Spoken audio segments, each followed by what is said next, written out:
దినాల్లో మనం యాకోబు పత్రికను మనం ధ్యానించుకొని ఉన్నాము. ಆ ಮುಂದಿನ ದಿನಗಳಲ್ಲಿ ವಾರಗಳಲ್ಲಿ ನಾವು ಯಾಕೋಬನ ಒಂದು ಪತ್ರಿಕೆಯನ್ನ ಧ್ಯಾನ ಮಾಡಿಕೊಳ್ಳುವಂತವರಾಗಿದ್ದೇವೆ. 5 అధ్యాయాలు ఉన్నాయి.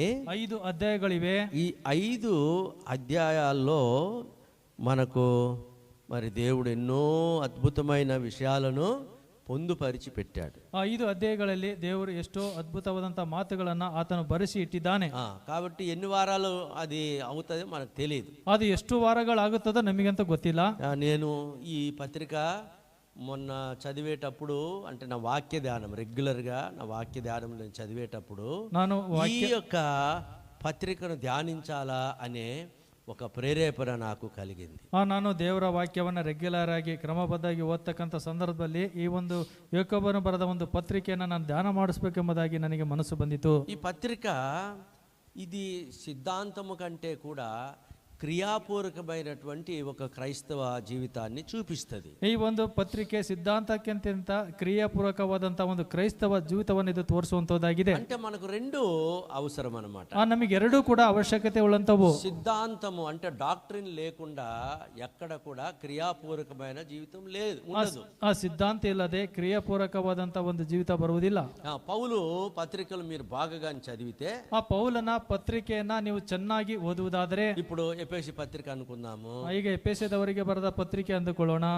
ఎన్ని అధ్యాయాలు ఉన్నాయి? ಎಷ್ಟು ಅಧ್ಯಾಯಗಳಿವೆ? 6 అధ్యాయాలు ఉన్నాయి. 6 అధ్యాయಗಳಿವೆ. అంటే 3 అధ్యాయాలు అది ఒక సిద్ధాంతమును ఒక డాక్టరీని చూపిస్తుంది. 3 అధ్యాయಗಳು ಅದು ಸಿದ್ಧಾಂತವನ್ನ ಅದು ತೋರಿಸುತ್ತದೆ. 4వ అధ్యాయము దగ్గర నుండి అది క్రియాపూర్వకమైన జీవితమును చూపిస్తుంది. ಆ 4ನೇ ಅಧ್ಯಾಯದಿಂದ ಅದು ಕ್ರಿಯಾಪೂರ್ವಕವಾದಂತಹ ಜೀವಿತವನ್ನ ಅದು ತೋರಿಸುವಂತದ್ದಾಗಿದೆ. అంటే సిద్ధాంతము లేకుండా ఏమి చేయాలో మనకు తెలియదు. ಆ ಸಿದ್ಧಾಂತ ಇಲ್ಲದೆ ನಾವೇನು ಮಾಡಬೇಕೋ ನಮಗೆ ಗೊತ್ತಾಗುವುದಿಲ್ಲ. ఇప్పుడు సిద్ధాంతముని మనం ఎట్లా చెప్పాలనంటే, ಸಿದ್ಧಾಂತ ಅಂದ್ರೆ ನಾವು ಯಾವ ವಿಧವಾಗಿ ಹೇಳಬೇಕು ಅಂದರೆ, it is like A theory.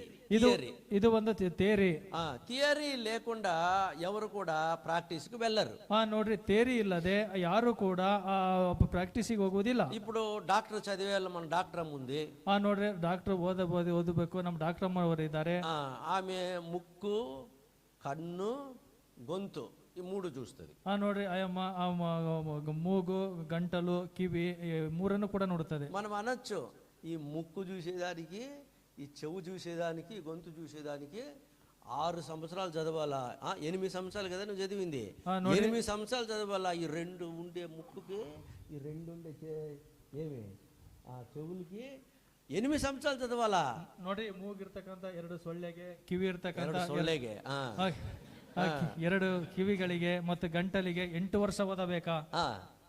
ఇంకా చదివే వాళ్ళు ఉన్నారు, ಇನ್ನೂ ಕೂಡ ಓದುವಂತವರು ಇದ್ದಾರೆ. దాన్నే థియరీ అని అంటారు. ಅದನ್ನೇ ಥಿಯರಿ ಎಂಬುದಾಗಿ ಕರೀತಾರೆ. ఇప్పుడు ఏమీ చదవలేదు అనుకో, ಏನು ಕೂಡ ಓದ್ಲಿಲ್ಲ ಎಂಬುದಾಗಿ ಅಂದುಕೊಳ್ಳಿರಿ. ఇప్పుడు రాణి ముక్కు చూస్తా, రాణి చెవు చూస్తా, రాణి గొంతు చూస్తా అంటే గొంతు కోస్తుంది, కానీ ఏమి దాంట్లో సమస్య చూసేదానికి అవ్వదు. ನೋಡ್ರಿ, ಕೈ ಇದೆಲ್ಲ ಗಂಟ್ಲು ನೋಡಕ್ಕೆ ನೋಡ್ತಾ ಸಮಸ್ಯೆನ ಅದು ನೋಡ್ಲಿಕ್ಕೆ ಆಗುವುದಿಲ್ಲ. దాని గురించిన అవగాహన ఉండాల, చదువు ఉండాల, ಅದರಿಗೆ ಬೇಕಾದಂತ ಅವಗಾಹನ ಇರಬೇಕು, ಓದಿರಬೇಕು. తర్వాత వాళ్ళు ఏం రాస్తారంటే అక్కడ ಅವರು ನಂತರ ಏನು ಬರೀತಾರೆ ಅಂದರೆ, డాక్టర్ మాధురి, ಡಾಕ್ಟರ್ ಮಾದರಿ ಎಂಬುದಾಗಿ ಬರೀತಾರೆ. కింద ENT స్పెషలిస్ట్, ENT ಸ್ಪೆಷಲಿಸ್ಟ್ ಎಂಬುದಾಗಿ ಕೆಳಗಡೆಗೆ ಬರೀತಾರೆ. దాని కింద ఏదో ఒకటి రాస్తారు, మాదిరినే చెప్పాలి, చూద్దాం. ನೋಡ್ರಿ, ಅದರ ಕೆಳಗೆ ಇನ್ನೊಂದು ಬರೀತಾರೆ, ಮಾದರಿ ಡಾಕ್ಟರ್ ಅವರೇ ಹೇಳಬೇಕು. ఫిజిషియన్ కావచ్చు, ಫಿಸಿಷಿಯನ್ ಆಗಿರಬಹುದು, సర్జన్ కావచ్చు, ಸರ್ಜನ್ ಆಗಿರಬಹುದು, ఎవరైనా కావచ్చు, ಯಾರಾದ್ರೂ ಕೂಡ ಆಗಿರಬಹುದು. దాని కింద ఏమో రాస్తారు, ಅದರ ಕೆಳಗಡೆ ಏನೋ ಒಂದು ಬರೀತಾರೆ. KMC రిజిస్ట్రా ಹೇಳ್ರಿ నువ్వు చెప్పు, నువ్వు చేసినావు కదా, నువ్వు చెప్పు.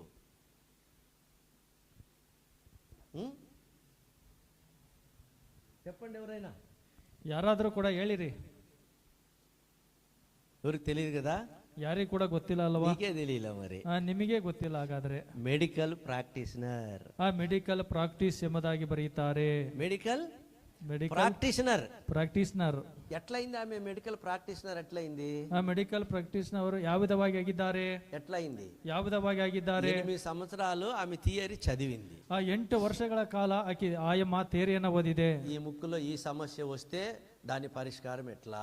ಈ ಒಂದು ಮೂಗಿನಲ್ಲಿ ಈ ಒಂದು ಸಮಸ್ಯೆ ಬಂದ್ರೆ ಇದಕ್ಕೆ ಸಮಸ್ಯೆ ಏನು? ఈ చెవులో ఈ సమస్య వస్తే దానికి పరిష్కారం ఎట్లా? ಈ ಒಂದು ಕಿವಿಗೆ ಈ ಒಂದು ಸಮಸ್ಯೆ ಬಂದ್ರೆ ಇದಕ್ಕೆ ಪರಿಹಾರವೇನು? ఈ థ్రోట్ సమస్య వస్తే దానికి పరిష్కారం ఎట్లా? ಗಂಟಲಿಗೆ ಏನಾದರೂ ಇನ್ಫೆಕ್ಷನ್ ಆದ್ರೆ ಇದಕ್ಕೆ ಇದರ ಒಂದು ಸಮಸ್ಯೆ ಏನು? చదివిందేమో 8 సంవత్సరాలు, ಓದಿದ್ದೇನೋ 8 ವರ್ಷಗಳ ಕಾಲ, ಪ್ರಾಕ್ಟೀಸ್ ಮಾಡಿದ್ದು లైఫ్ లాంగ్, ಅಂದ್ರೆ ಲೈಫ್ ಜೀವಿತ ಕಾಲವಲ್ಲ. అర్థమవుతుందా? అర్థమవుతుందా? చదివింది 8 సంవత్సరాలే, ಓದಿದ್ದು 8 ವರ್ಷವೇ, అయితే ప్రాక్టీస్ చేసేది లైఫ్ లాంగ్. ಪ್ರಾಕ್ಟೀಸ್ ಮಾಡುವಂತದ್ದು ಜೀವಿತ ಕಾಲವೆಲ್ಲ ಕೂಡ. మన జీవితంలో కూడా అంతే. ನಮ್ಮ ಜೀವಿತದಲ್ಲಿ ಕೂಡ ಅಷ್ಟೇ. ఇక్కడేమో థియరీ ఉంది, ಇಲ್ಲೇನೋ ಸಿದ್ಧಾಂತ ಥಿಯರಿ ಇದೆ, దాన్ని మనం వింటాము, ನಾವು ಅದನ್ನ ಕೇಳುತ್ತೇವೆ, దాన్ని మనం చదువుతాము, ನಾವು ಅದನ್ನ ಓದುತ್ತೇವೆ, దాని ప్రకారం జీవిస్తాం.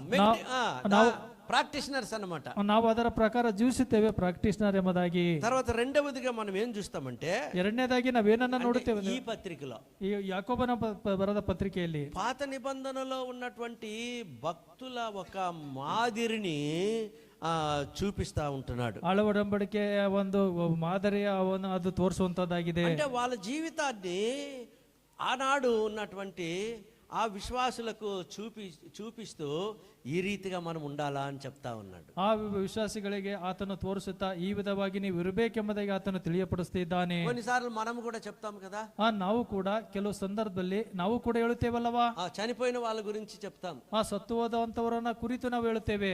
తాత ఇట్లా ఉండే, ತಾತ ಈ ವಿಧವಾಗಿತ್ತು, నాన్న ఇట్లా ఉండే, ನಿಮ್ಮ ತಂದೆ ಈ ವಿಧವಾಗಿತ್ತು, అరే వాళ్ళు ఉండే లక్షణాలు మీలో ఒకటి కూడా లేదే అని అంటారు. ಅವರಿಗಿರ್ತಕ್ಕಂಥ ಲಕ್ಷಣಗಳು ನಿನ್ನಲ್ಲಿ ಒಂದು ಕೂಡ ಇಲ್ಲವಲ್ಲ ಎಂಬುದಾಗಿ ನಾವು ಹೇಳುತ್ತೇವೆ. ఎందుకు వాళ్ళ గురించి చెప్పాలా?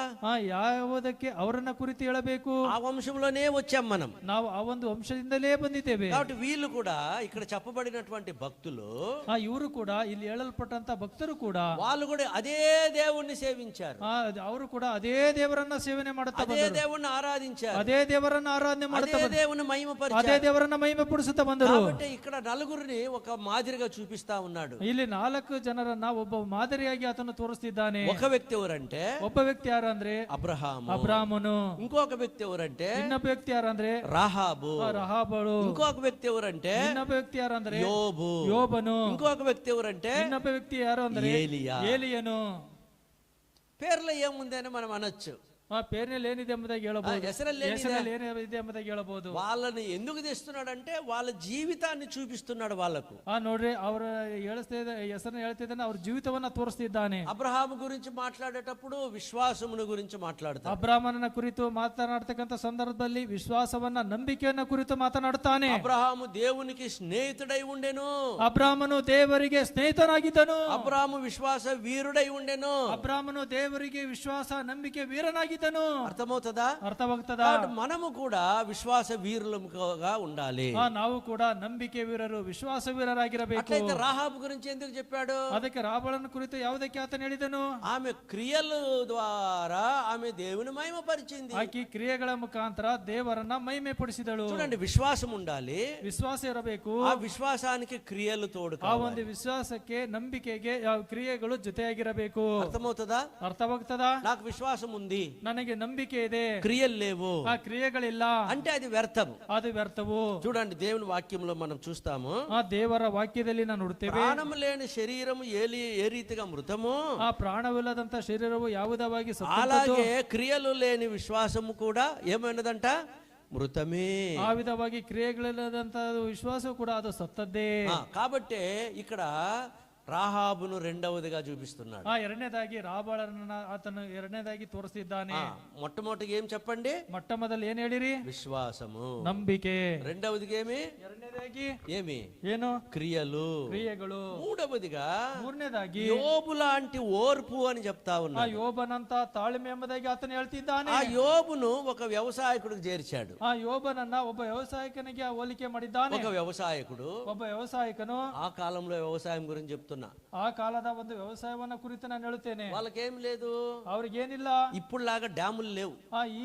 ಈಗಿರ್ತಕ್ಕಂತ ಒಂದು ಡ್ಯಾಮ್ಗಳು ಅವ್ರಿಗೆ ಇರಲಿಲ್ಲ. వాళ్ళు కేవలము తొలకరి వర్షము, కడవరి వర్షము, వాటి వైపే చూసుకుంటా ఉండాల. ಅವರು ಕೇವಲ ಅವ್ರ ಮೊದಲನೇ ಒಂದು ಮಳೆ ಕಡೆಯ ಒಂದು ಮಳೆಯನ್ನ ಅವರು ನೋಡಿಕೊಳ್ತಾ ಇರಬೇಕು. మొదటి వర్షం వచ్చినప్పుడు భూమి తడుస్తుంది. ನೋಡ್ರಿ, ಮೊದಲನೇ ಒಂದು ಮಳೆ ಬಂದಾಗ ಭೂಮಿ ತುಯ್ಯುತ್ತದೆ. అప్పుడు దున్నుతారు, విత్తనాలు వేస్తారు. ಅವಾಗ ಏನ್ ಮಾಡುತ್ತಾರೆ, ಅದನ್ನ ಉಳುಮೆ ಮಾಡುತ್ತಾರೆ, ಬೀಜಗಳನ್ನ ಹಾಕುತ್ತಾರೆ. తర్వాత అది కొంచెం పెరిగిన తర్వాత ನಂತರ ಅದು ಸ್ವಲ್ಪ ಬೆಳೆದ ಮೇಲೆ మళ్ళా దానికి వర్షం కావాలా, ನಂತರ ಅದಕ್ಕೆ ಮಳೆ ಬೇಕು. అది కడవరి వర్షం కూడా దానికి కావాలి. వర్షం పైననే ఆధారపడేటి వాళ్ళు. ನೋಡಿ, ಕೊನೆಯ ಒಂದು ಮಳೆ ಕೂಡ ಬೇಕು, ಮಳೆ ಮೇಲೆ ಅದು ಆಧಾರ ಪಟ್ಟಿದೆ. అంటే ఓర్పు అనేది చాలా ముఖ్యము. ತಾಳ್ಮೆ ಅನ್ನುವಂಥದ್ದು ಬಹಳ ಪ್ರಾಮುಖ್ಯವಾದಂತ. ఓర్పు ఏం చేస్తుంది అని అంటే దేవుని వైపే చూసేటట్లు చేస్తుంది. ಅನ್ನುವಂಥದ್ದು ಅದು ದೇವರ ಕಡೆಗೆ ನೋಡುವಂತದ್ದಾಗಿದೆ. It looks always towards God. ತಾಳ್ಮೆ ಅನ್ನುವಂಥದ್ದು ಅದೆಲ್ಲ ಕೂಡ ದೇವರ ಕಡೆಗೆ ನೋಡುವಂತದ್ದಾಗಿದೆ. కాబట్టి మనము కూడా ఆ రీతిగా ఏమండి మరి ఎట్లా చెప్పాలా, ఓపికతో మరి మనం కనిపెట్టుకుని ఉండాలా. ನಾವು ತಾಳ್ಮೆಯಿಂದ ನಾವು ಕಾದುಕೊಂಡಿರಬೇಕು. చూడండి 5వ అధ్యాయం 7వ వచనంలో, 5ನೇ ಅಧ್ಯಾಯ 7ನೇ ವಚನದಲ್ಲಿ, సహోదరులారా ప్రభు రాకడ వరకు ఓపిక కలిగి ఉండుడి, చూడుడి. వ్యవసాయకుడు తొలకరి వర్షమును కడవరి వర్షమును సమకూడు వరకు విలువైన భూఫలము నిమిత్తము ఓపికతో కాచుకొనుచు దాని కొరకు కనిపెట్టును. ಸಹೋದರರೇ, ಕರ್ತನು ಪ್ರತ್ಯಕ್ಷವನಾಗುವ ತನಕ ದೀರ್ಘ ಶಾಂತಿಯಿಂದಿರಿ. ವ್ಯವಸಾಯಗಾರನನ್ನ ನೋಡಿರಿ, ಅವನು ಭೂಮಿಯ ಬೆಲೆಯುಳ್ಳ ಫಲಕ್ಕಾಗಿ ಕಾದಿದ್ದು ಮುಂಗಾರು ಹಿಂಗಾರು ಬೆಳೆಗಳು ಬರುವ ತನಕ ದೀರ್ಘ ಶಾಂತಿಯಿಂದಿರುವನು. కాబట్టి ఓర్పు గురించి ఇక్కడ చెప్పేటప్పుడు ఎవరిని మాదిరి చూపిస్తున్నాడు? ತಾಳ್ಮೆಯನ್ನು ಕುರಿತು ಹೇಳ್ತಕ್ಕಂತ ಸಂದರ್ಭದಲ್ಲಿ ಯಾರನ್ನ చెప్పండి, ಆತನು ತೋರಿಸ್ತಿದ್ದಾನೆ. ఎవరిని? ಯಾರನ್ನ చెప్పండి, ಹೇಳಿರಿ. యోబు. చెప్పండి, యోబును గురించి యోబును చూపిస్తున్నాడు. యోబునన్న కురిತು ಅದು ತೋರಿಸುತ್ತದೆ. తర్వాత 4వదిగా ఏలియాను చూపిస్తూ ప్రార్థన గురించి చెప్తున్నాడు. 4ನೇದಾಗಿ ಏಲಿಯನನ್ನ ಕುರಿತು ಹೇಳುತ್ತಾ ಪ್ರಾರ್ಥನೆಯನ್ನ ಕುರಿತು ಅದು ಹೇಳುತ್ತದೆ. ఏలియా మన వంటి స్వభావము గల మనుషుడే, అయితే అతను ఆసక్తితో ప్రార్థన చెయ్యగా.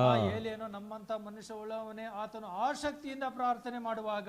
చూసారా, ನೋಡಿದಿರಾ? ప్రార్థన ఏం చేస్తుందంటే, ಪ್ರಾರ್ಥನೆ ಏನು ಮಾಡುತ್ತದೆ ಅಂದರೆ ఆర్డినరీ పీపుల్ ని ఎక్స్ట్రాడినరీ పీపుల్ గా చేస్తుంది. సామాన్యవాದಂತ మనుషులನ್ನ అభివృద్ధివాದಂತ మనుషులನ್ನಾಗಿ ಅದು ಮಾಡುತ್ತದೆ. దేవుని కొరకు గొప్ప కార్యములు చేసిన వారందరూ కూడా ప్రార్థన వీరులే.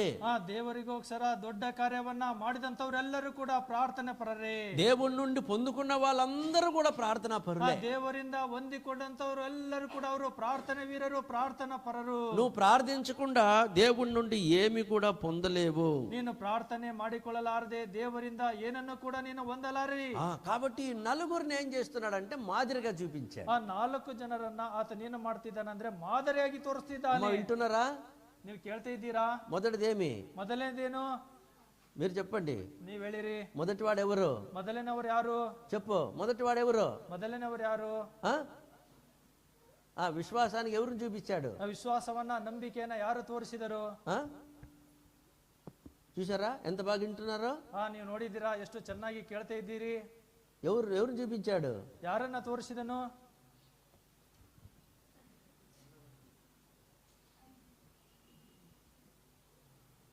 మీరు చెప్పండి అమ్మా, రెండో లైన్ దగ్గరకు చెప్పు. అబ్రామును చూపించాడు. బ్రాహ్మణನ ಕುರಿತು ಆತನು ಹೇಳಿದನು. విశ్వాసం దగ్గరికి వస్తే అబ్రామ్ గురించే మనం మాట్లాడుకుంటాం. విశ్వాసವನ್ನ ನಂಬಿಕೆಯನ್ನ ಕುರಿತು ನಾವು ನೋಡುವಾಗ ಅಬ್ರಾಮನ ಕುರಿತೇ ನಾವು ಮಾತನಾಡುತ್ತೇವೆ. రెండవదిగా ಎರಡನೇದಾಗಿ ರಾಹಾಬಳನ್ನ ఆమె క్రియల ద్వారా వచ్చిన ఆ ఇద్దరిని ఏం చేసిందంట? ఆమె దాచిపెట్టింది, క్రియలను చూపించింది. ನೋಡಿ, ಕ್ರಿಯೆಗಳನ್ನ ಹಾಕಿ ನಂಬಿಕೆ ಮೂಲಕ ಕ್ರಿಯೆಗಳನ್ನ ತೋರಿಸಿದಳು, ಬಂದಂತ ಇಬ್ಬರನ್ನ ಬಚ್ಚಿಟ್ಟಳು. ಮೂರನೇದಾಗಿ ಯೋಬನನ್ನ ಕುರಿತು ನಾಡುತ್ತೇವೆ. ఎంత ఓర్పు కదా, ಎಷ್ಟು ತಾಳ್ಮೆ ಅಲ್ವಾ. ನಾಲ್ಕನೇದಾಗಿ ఏలియా ప్రార్థన. ఏలియను ప్రార్థನೆ పరను. సరే కదా, సరి అలవా. తర్వాత ఇక్కడ ఇంకొక తలంపు మనము ఏం గమనించాలంటే, ನಾವು ಇನ್ನೊಂದು ಆಲೋಚನೆಯನ್ನ ಏನು ಗಮನಿಸಬೇಕು ಅಂದರೆ, ఈ పత్రిక ఎవరు రాశారో అతని గురించి మనం తెలుసుకోవాలి. ఈ పత్రిಕೆಯನ್ನ ಯಾರು ಬರೆದಿದ್ದಾರೋ ಅದನ್ನ ಕುರಿತು ನಾವು ತಿಳಿದುಕೊಳ್ಳಬೇಕು. మన వాడుక భాషలో చెప్పాలంటే, ನಮ್ಮ ಒಂದು ವಾಡಿಕೆ ಭಾಷೆಯಲ್ಲಿ ಹೇಳಬೇಕು ಅಂದ್ರೆ, యాకోబు యేసుక్రీస్తు ప్రభువారి యొక్క సహోదరుడు. ನೋಡಿ, ಯಾಕೋಬನು ನಮ್ಮ ಕರ್ತನಾದ ಯೇಸು ಕ್ರಿಸ್ತನವರ ಸಹೋದರನು. అంటే యేసుక్రీస్తు ప్రభువారు యోసేపు మరియలు ఏకము కాకుండా జన్మించిన వాడు యేసు ప్రభు. ನೋಡ್ರಿ ಮರಿಯಳು ಯೇಸಪ್ಪರು ಅವ್ರು ಒಂದಾಗಿರಲಾರದೆ ಜನ್ಮಿಸಿದಂತವರು ನಮ್ಮ ಕರ್ತನಾದ ಯೇಸು ಕ್ರಿಸ್ತನವರು. ಕನ್ಯಕగా ఉన్నప్పుడు జన్మించాడు. ಆಕೆ ಕನ್ಯಕೆ ಆಗಿರುವಾಗ ನಮ್ಮ ಕರ್ತನಾದ ಯೇಸು ಕ್ರಿಸ್ತನವರು ಜನ್ಮಿಸಿದರು. అయితే దాని తర్వాత మరియకు ఇంకా భార్య యోసేపుకు అనేకులు జన్మించారు. ఆ మరియాಳು ಮತ್ತು ಯೇಸಪ್ಪನಿಗೆ ಅನೇಕರು ಜನ್ಮಿಸಿದರು. చూడండి, ನೋಡಿರಿ, మార్కు సువార్త ಮಾರ್ಕನ ಬರೆದ ಸುವಾರ್ತೆ 6వ అధ్యాయం, ಮಾರ್ಕನ ಬರೆದ ಸುವಾರ್ತೆ 6ನೇ ಅಧ್ಯಾಯ 3వ వచనం. 3ನೇ ವಚನ. ఇతడు మరియ కుమారుడు కాడా? ఇతడు యాకోబు, యోసే, యూదా, సీమోను అనువారి సహోదరుడు వడ్లవాడు కాడా? ఇతని సోదరి మనులందరూ మనతో ఉన్నవారు కారా? ಇವನು ಆ ಬಡಗಿಯನಲ್ಲವೇ? ಇವನು ಮರಿಯಾಳ ಮಗನಲ್ಲವೇ? ಏಕೋಬ, ಯೋಸು, ಯೂದ, ಸಿಮೋನು ಇವರ ಅಣ್ಣನಲ್ಲವೇ? ಇವನ ತಂಗಿಯು ಇಲ್ಲಿ ನಮ್ಮಲ್ಲಿ ಇದ್ದಾರಲ್ಲವೇ ಎಂದು ಮಾತನಾಡಿಕೊಂಡರು. కాబట్టి యేసుక్రీస్తు ప్రభువారి తర్వాత మరియ యోసేపుకు చాలా మంది జన్మించినట్లుగా మనము చూస్తాము. ನೋಡಿ, ಮರಿಯಾಳ ಮತ್ತು ಯೇಸಪ್ಪನಿಗೆ ಕರ್ತನಾದ ಯೇಸು ಕ್ರಿಸ್ತನ ನಂತರ ಅನೇಕರು ಜನ್ಮಿಸಿದ್ದಾಗಿ ನಾವು ನೋಡುತ್ತೇವೆ. తర్వాత యోహాను సువార్త 7వ అధ్యాయములో, యోహాను సువార్ತೆ 7ನೇ ಅಧ್ಯಾಯದಲ್ಲಿ అక్కడ తన సహోదరులు కూడా ఆయనను తిరస్కరించుట అనే మాట మనం చూస్తాం. ಆತನ ಸೋದರರು ಕೂಡ ಆತನನ್ನ ತಿರಸ್ಕರಿಸುವುದು ಎಂಬುದ ಒಂದು ಮಾತನ್ನ ನಾವು ನೋಡುತ್ತೇವೆ. చూడండి, 7వ అధ్యాయంలో ఉంటది. ನೋಡ್ರಿ, యోహాను సువార్ತೆ 7ನೇ ಅಧ್ಯಾಯದಲ್ಲಿ ಇರುತ್ತದೆ. 3వ వచనంలో, 3ನೇ ವಚನದಲ್ಲಿ, ఆయన సహోదరులు ఆయనను చూచి, నీవు చేయుచున్న క్రియలు నీ శిష్యులను చూచినట్లు ఈ స్థలము విడిచి యూదయకు వెళ్ళుము. 5వ వచనము, ఆయన సహోదరులైనను ఆయన యందు ವಿಶ್ವಾಸಮುಂಚలేదు. ಆತನ ತಮ್ಮಂದಿರು ಆತನಿಗೆ ನೀನು ಮಾಡುವ ಕಾರ್ಯಗಳನ್ನ ನಿನ್ನ ಶಿಷ್ಯರು ಸಹ ನೋಡುವಂತೆ ಇಲ್ಲಿದ್ದ ಹೊರಟು ಯೂದಯಕ್ಕೆ ಹೋಗು. 5ನೇ ವಚನದಲ್ಲಿ ನಾವು ನೋಡುತ್ತೇವೆ, ಏಕೆಂದರೆ ಆತನು ಆ ಸಹೋದರರು ಸಹ ಆತನನ್ನ ನಂಬದೆ ಹೋದರು. ಸ್ವಂತ ಕುಟುಂಬములోనే ఆయనను నమ్మలేదు ఎవరు. ನೋಡ್ರಿ, ಆತನ ಸ್ವಂತ ಕುಟುಂಬದಲ್ಲಿ ಆತನನ್ನ ಅವರು ನಂಬಲಿಲ್ಲ. అట్లయితే యాకోబు ఎప్పుడు నమ్మాడు? ఎప్పుడు రక్షించబడ్డాడు? ఇంత గొప్పవాడు ఎట్లయ్యాడు? ಯಾಕೋಬನು ಯಾವಾಗ ಆತನು ರಕ್ಷಿಸಲ್ಪಟ್ಟನು? ಇಂಥ ದೊಡ್ಡವನು ಯಾವಾಗ ಆದನು? యేసుక్రీస్తు ప్రభువారు పునరుద్ధానుడైన తర్వాత, ನಮ್ಮ ಕರ್ತನಾದ ಯೇಸು ಕ್ರಿಸ್ತನವರು ಪುನರುತ್ಥಾನ ಆದ ಮೇಲೆ వాళ్ళకి అర్థమైంది. ಆಗ ಅವರಿಗೆ ಅರ್ಥವಾಯಿತು. ఏమర్థమైంది?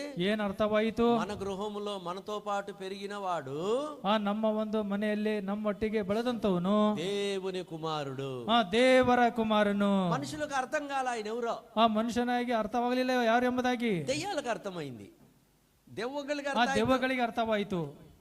దెయ్యాలు ఏమన్నా యేసు ప్రభు వస్తా ఉంటే, దెవ్వಗಳು ಏನಂದವು? ಕರ್ತನಾದ ಯೇಸು ಕ್ರಿಸ್ತನ ಬರುವಾಗ, సర్వోన్నతుడైన దేవుని కుమారుడా నీకేం పని అని అన్న. ಸರ್ವೋನ್ನತನಾದ ದೇವರ ಕುಮಾರನೇ, ನಮ್ಮೊಟ್ಟಿಗೆ ಏನು ನಿನ್ನ ಕೆಲಸ ಎಂಬುದಾಗಿ ಹೇಳಿದವು. మనుషులు ఏమంటున్నారు? ಮನುಷ್ಯರು ಏನನ್ನುತ್ತಿದ್ದಾರೆ? ఈయన కార్పెంటర్ కాడా? ಇವನು ಬಡಗಿ ಮಗನಲ್ಲವಾ? ఈయన యోసేపు లేక మరియ కుమారుడు కాడా? ಇದು ಯೋಸೇಫನು ಮರಿಯಳ ಕುಮಾರನಲ್ಲವಾ? యాకోబు, యోసే, యూదా, సీమోను మరి వీళ్ళ తమ్ముళ్ళు కారా? యాకోబ, యోసు, ఇవರ ತಮ್ಮನಲ್ಲವಾ? వాళ్ళు మానవుడిగానే చూస్తున్నారు యేసు ప్రభుని. ಅವರು ಮನುಷ್ಯರಾಗಿ ನೋಡುತ್ತಿದ್ದಾರೆ ನಮ್ಮ ಕರ್ತನಾದ ಯೇಸು ಕ್ರಿಸ್ತನವರನ್ನ. అయితే దెయ్యాలు ఏమంటున్నాయి? ಆ ದೆವ್ವಗಳೇನನ್ನುತ್ತವೆ? సర్వోన్నతుడైన వాటికి తెలిసాయి, ಸರ್ವೋನ್ನತನಾದ ದೇವರ ಕುಮಾರನು ಎಂಬುದಾಗಿ ಹೇಳ್ತವೆ. తర్వాత ఏమైందంటే, ನಂತರ ಏನಾಯಿತು ಅಂದರೆ, యేసు ప్రభు వారు పునరుద్ధానుడైన తర్వాత, ನಮ್ಮ ಕರ್ತನಾದ ಯೇಸು ಕ್ರಿಸ್ತನವರು ಪುನರುತ್ಥಾನ ಆದ ಮೇಲೆ వాళ్ళకు కూడా అర్థమైంది, ಅವರಿಗೆ ಕೂಡ ಅರ್ಥವಾಯಿತು, ఆయన దేవుని కుమారుడు, ಆತನು ದೇವರ ಕುಮಾರನು. పౌలు చెప్తాడు, ಪೌಲನ್ ಹೇಳ್ತಾನೆ, మీకు ఈ గ్రంథకర్త అర్థమైతేనే గ్రంథం అర్థమవుతుంది. ನೋಡಿ, ಗ್ರಂಥಕರ್ತನ ಅರ್ಥವಾದರೆ ನಿಮಗೆ ಗ್ರಂಥ ಅರ್ಥವಾಗುತ್ತದೆ. దేవుడు అర్థమైతేనే మనకు వాక్యం అర్థమవుతుంది. ದೇವರು ನಮಗೆ ಅರ್ಥವಾದರೆ ವಾಕ್ಯವು ನಮಗೆ ಅರ್ಥವಾಗುತ್ತದೆ. వాక్యం ద్వారా దేవుడు అర్థమవుతాడు, ವಾಕ್ಯದ ಮೂಲಕ ದೇವರು ಅರ್ಥವಾಗುತ್ತಾನೆ. సరే కదా? ఇప్పుడు ಸರಿ ಅಲ್ಲವಾ? పౌలు యేసు ప్రభువును రోమీలకు పరిచయం చేస్తే ఏమంటాడు? పౌలను ನಮ್ಮ ಕರ್ತನಾದ ಯೇಸು ಕ್ರಿಸ್ತನವರನ್ನ ಪರಿಚಯ ಮಾಡುತ್ತೆ ಏನನ್ನುತ್ತಾನೆ? పితరులను బట్టి కానీ చూస్తే ఆయన దావీదు కుమారుడు అని పిలువబడ్డాడు. ಪಿತೃಗಳನ್ನ ಕುರಿತು ನಾವು ನೋಡುವಾಗ ದಾವೀದನ ಕುಮಾರನೆಂಬುದಾಗಿ ಕರೆಸಲ್ಪಟ್ಟನು. అయితే పునరుద్ధానుడు అయ్యాడు కాబట్టి ఆయన దేవుని కుమారుడిని రుజువు చేయబడ్డాడు. ಪುನರುತ್ಥಾನ ಆಗಿರೋ ನಿಮಿತ್ತ ಆತನು ದೇವರ ಕುಮಾರನು, ದೇವರ ಮಗನೆಂಬುದಾಗಿ ರುಜುವು ಮಾಡಿಕೊಂಡನು. అర్థమవుతుందా? ಅರ್ಥವಾಗುತ್ತದಾ? శరీరమును బట్టి ఆయన దావీదు కుమారుడని పిలువబడ్డాడు. ಆ ಶರೀರದ ನಿಮಿತ್ತ ಆತನು ದಾವೀದನ ಕುಮಾರನೆಂಬುದಾಗಿ ಕರೆಸಿಕೊಂಡನು. అయితే మృతుల్లో నుండి ఆయన పునరుద్ధానుడైనందున ಆ ಪುನರುತ್ಥಾನ ಆದ ನಂತರ దేవుని కుమారుడుగా నిరూపించబడ్డాడు. ಆ ದೇವರ ಮಗನು ದೇವರ ಕುಮಾರನಾಗಿ ಆತನು ನಿರೂಪಿಸಲ್ಪಟ್ಟನು. ఇప్పుడు యాకోబు కూడా అర్థమైంది. ಯಾಕೋಬನಿಗೆ ಕೂಡ ಅರ್ಥವಾಯಿತು. పునరుద్ధానుడయ్యాడు కాబట్టి ಪುನರುತ್ಥಾನ ಆಗಿರೋ ನಿಮಿತ್ತ ఆయన ఎవరంట? ಆತನ ಯಾರಂತೆ? దేవుని కుమారుడు. ಆ ದೇವರ ಕುಮಾರನು. అప్పటికి యోసేపు కూడా చనిపోయాడు. ಆವಾಗ ಏಸಪ್ಪನು ಕೂಡ ಸತ್ತು ಹೋದನು. యోసేపు లేలేదే. ಆ ಏಸಪ್ಪನ ಎದ್ದೇಳಲಿಲ್ವಾ? యోసేపు ఇంకా సమాధిలో ఉన్నాడు కదా. ಏಸಪ್ಪನು ಕೂಡ ಈಗ ಸಮಾಧಿಯಲ್ಲಿ ಇದ್ದಾನಲ್ಲ. అయితే ప్రభు పునరుద్ధానుడయ్యాడు. ಆ ಕರ್ತನು ಪುನರುತ್ಥಾನ ಆಗಿದ್ದಾನೆ. ఆ రీతిగా విశ్వాసం ఉంచాడు, రక్షించబడ్డాడు. ಆ ವಿಧವಾಗಿ ನಂಬಿಕೆಯನ್ನು ಇಟ್ಟನು, ರಕ್ಷಣೆಯನ್ನ ಹೊಂದಿದನು. తర్వాత ఆ యెరూషలేము సంఘములో ఒక స్తంభం అయ్యాడు. ಆ ಯೆರೂಸಲೇಮ್ ಪಟ್ಟಣದಲ್ಲಿ ಒಂದು పట్టణదల్ల సభಯಲ್ಲಿ ಸ್ತಂಭವಾದನು. గలతీ పత్రిక ಬನ್ನಿರಿ, ಗಲಾತ್ಯದವರಿಗೆ ಬರೆದ ಪತ್ರಿಕೆ 2వ అధ్యాయం. ಗಲಾತ್ಯದವರಿಗೆ ಬರೆದ ಪತ್ರಿಕೆ 2ನೇ ಅಧ್ಯಾಯ 9వ వచనంలో చూస్తాము. 9ನೇ ವಚನದಲ್ಲಿ ನಾನು స్తంభములుగా ఎంచబడిన యాకోబు, కేఫా, యోహాను అనువారు. ಆ ಸಭಾ ಸ್ತಂಭಗಳೆಂದು ಹೆಸರುಗೊಂಡಿರುವ ಯೋಕೋಬ, ಕೇಫ, ಯೋನರು. ఏమంట? ఇప్పుడు ఎవరు ఉన్నారు అక్కడ? ಇಲ್ಲಿ ಯಾರಿದ್ದಾರೆ? యాకోబు ఉన్నాడా? యాకోబనిದ್ದಾనా? యాకోబు లేడా? యాకోబనిಲ್ಲವಾ? ముగ్గురు స్తంభాలుగా ఉంటే అందులో యాకోబు ఒక స్తంభముగా ఉన్నాడు. ಆ ಮೂವರು ಸ್ತಂಭವಾಗಿರ್ತಕ್ಕಂಥ ಸಂದರ್ಭದಲ್ಲಿ ಯಾಕೋಬನು ಕೂಡ ಒಂದು ಸ್ತಂಭವಾಗಿದ್ದಾನೆ. కాబట్టి యాకోబు ఇప్పుడు ఆ యెరూషలేము సంఘములో ఒక స్తంభం అయిపోయాడు. యాకోబను యెరూషలేము ಒಂದು ಸಭೆಯಲ್ಲಿ ಆತನ ಸ್ತಂಭವಾಗಿ ಬಿಟ್ಟಿದ್ದಾನೆ. అతనికి ఒక ప్రాముఖ్యమైనటువంటి పరిచర్య మరి ప్రభు ఇచ్చాడు. ಆತನಿಗೆ ಪ್ರಾಮುಖ್ಯವಾದಂತಹ ಒಂದು ಸೇವೆಯನ್ನ ನಮ್ಮ ಕರ್ತನವರು ಕೊಟ್ಟಿದ್ದಾರೆ. యెరూషలేములో చుట్టుపక్కల ఒక పెద్ద సమస్య వచ్చింది. ಯೆರೂಸಲೇಮಿನಲ್ಲಿ ಸುತ್ತಮುತ್ತಲು ಒಂದು ದೊಡ್ಡ ಸಮಸ್ಯೆ ಬಂದಿತು. ఏమిటి ఆ సమస్య? ಏನದು ಸಮಸ್ಯೆ? మీరు సున్నతి పొందాలి, పురుషులు సున్నతి పొందాలి. పురుషರು సున్నతిಯನ್ನು ಮಾಡಿಸಿಕೊಳ್ಳಬೇಕು, ಹೊಂದಬೇಕು. తర్వాత ధర్మశాస్త్రమును మీరు అనుసరించాలి. ಆ ಧರ್ಮಶಾಸ್ತ್ರವನ್ನ ನೀವು ಅನುಸರಿಸಬೇಕು. అప్పుడే మీకు రక్షణ. ಆವಾಗಲೇ ನಿಮಗೆ ರಕ್ಷಣೆ. అప్పుడేం చేశారు? ಅವಾಗ ಏನು ಮಾಡಿದರು? చుట్టుపక్కల సంఘాలందరూ కూడా యెరూషలేములోకి వచ్చారు. ಸುತ್ತಮುತ್ತಲಿರ್ತಕ್ಕಂಥ ಸಭೆಯವರೆಲ್ಲರೂ ಕೂಡ ಯೆರೂಸಲೇಮಿಗೆ ಬಂದರು. వాళ్ళు ఒక స్థలంలో కూడుకున్నారు. ಅವರು ಒಂದು ಸಭೆಯಲ್ಲಿ ಕುಳಿತುಕೊಂಡರು. అరే సైతాన్ ఎట్లాంటి పని చేశాడు? ಸೈತಾನನು ಎಂತ ಒಂದು ಕೆಲಸವನ್ನ ಮಾಡಿದ್ದಾನೆ. అబద్ధ బోధకులను లేపి కలవరం తెచ్చాడు. ಆ ಸುಳ್ಳು ಬೋಧಕರನ್ನ ಎಬ್ಬಿಸಿ ಕಳವಳ ತೆಗೆದುಕೊಂಡು ಬಂದನು. దీనికి ఒక పరిష్కారం మనం కనుగొనాలా? ಇದಕ್ಕೆ ಒಂದು ಪರಿಷ್ಕಾರವನ್ನ ನಾವು ಕಂಡುಕೊಳ್ಳಬೇಕು. కాబట్టి వాళ్ళు ప్రార్థన చేసేదానికి, సమాలోచించడానికి ఒక రోజు ఏర్పాటు చేసుకుని యెరూషలేముకి వచ్చి చేరారు. ನೋಡಿ, ಅವರ ಪ್ರಾರ್ಥನೆಗೋಸ್ಕರ ಆತನ ಸಮಾಲೋಚನೆ ಮಾಡಿಕೊಂಡು ಅವರು ಎಲ್ಲರೂ ಕೂಡ ಬಂದು ಯೆರೂಸಲೇಮಿಗೆ ಸೇರಿದರು. ఆ ఒక మీటింగ్ కి చైర్మన్ ఎవరంటే యాకోబు అన్నమాట. ನೋಡಿ, ಆ ಒಂದು ಮೀಟಿಂಗಿಗೆ ಕೂಡಿಕೆಗೆ ಸೇರಿದ ಯಾರು ಅಂದ್ರೆ ಚೇರ್ಮನ್ ಯಾರು ಅಂದ್ರೆ ಯಾಕೋಬನು. ఇప్పుడు వాళ్ళందరూ మాట్లాడుకునేటప్పుడు యాకోబు మాట్లాడుతున్నాడు. ನೋಡ್ರಿ, ಅವರೆಲ್ಲರೂ ಕೂಡ ಮಾತಾಡಿಕೊಳ್ತಕ್ಕಂಥ ಸಂದರ್ಭದಲ್ಲಿ ಯಾಕೋಬನು ಕೂಡ ಮಾತಾಡಿಕೊಳ್ತಿದ್ದಾನೆ. అపోస్తల కార్యములు ಬನ್ನಿರಿ, ಅಪೊಸ್ತಲರ ಕೃತ್ಯಗಳು 15వ అధ్యాయం 13వ వచనం. 15ನೇ అధ్యాయ 13ನೇ ವಚನ. వారు చాలించిన తర్వాత యాకోబు ఇట్లా నేను 15ನೇ ಅಧ್ಯಾಯ 13ನೇ ವಚನದಲ್ಲಿ ನಾವು ನೋಡುತ್ತೇವೆ. 15:13 ನಾವು ನೋಡುತ್ತೇವೆ. ಅವರು ಮಾತನಾಡುವುದನ್ನು ಮುಗಿಸಿದ ಮೇಲೆ ಯಾಕೋಬನು ಈ ಪ್ರಸ್ತಾಪವನ್ನ ಹಿಡಿದು.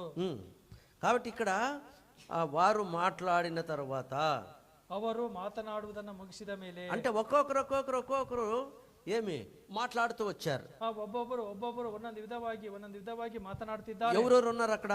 ಇಲ್ಲಿ ಯಾರಿದ್ದಾರೆ? 6వ వచనం చూడండి. 6ನೇ ವಚನವನ್ನ ನೀವು ನೋಡಿರಿ. అప్పుడు అపోస్తలులను పెద్దలను ఈ సంగతిని గురించి ఆలోచించుటకు కూడి వచ్చిరి. ಅಪೊಸ್ತಲರು, ಸಭೆ ಹಿರಿಯರು ಈ ವಿಷಯವನ್ನ ಕುರಿತು ಆಲೋಚಿಸುವುದಕ್ಕೆ ಕೂಡಿ ಬಂದಿರುವಾಗ ఇప్పుడు వీళ్ళందరూ ఒక్కొక్కరు ఒక్కొక్క తలంపు, ఒక్కొక్క పరిష్కార మార్గము చెప్తా ఉన్నారు. ಒಬ್ಬೊಬ್ಬರು ಒಂದೊಂದು ಆಲೋಚನೆಯನ್ನ ಪರಿಷ್ಕಾರಕ್ಕೆ ಪರಿಹಾರವನ್ನ ಅವರು ಹೇಳ್ತಿದ್ದಾರೆ. అప్పుడు యాకోబు లేచి అనేక విషయాలు మాట్లాడుతూ వచ్చాడు. ಆಗ ಯಾಕೋಬನು ಎದ್ದು ಅನೇಕ ವಿಷಯವನ್ನ ಮಾತನಾಡುತ್ತಾ ಬಂದನು. కాబట్టి ఈ యాకోబు ఏం చేశాడంటే, ಈ ಯಾಕೋಬನು ಏನು ಮಾಡಿದನು ಅಂದ್ರೆ ఈ పత్రిక వ్రాశాడు. ಈ ಒಂದು ಪತ್ರಿಕೆಯನ್ನ ಬರೆದನು. అందుకు ఇన్ని విషయాలు చెప్పాల్సి వచ్చింది. ಅದಕ್ಕೆ ಇಷ್ಟು ವಿಷಯಗಳನ್ನ ನಾನು ಹೇಳಬೇಕಾಯಿತು. ఇప్పుడు గ్రంథకర్త ఎవరు అర్థమైంది కదా? ಈ ಗ್ರಂಥಕರ್ತನು ಯಾರು ಎಂಬುದಾಗಿ ನಿಮಗೆ ಅರ್ಥವಾಯ್ತಲ್ಲ.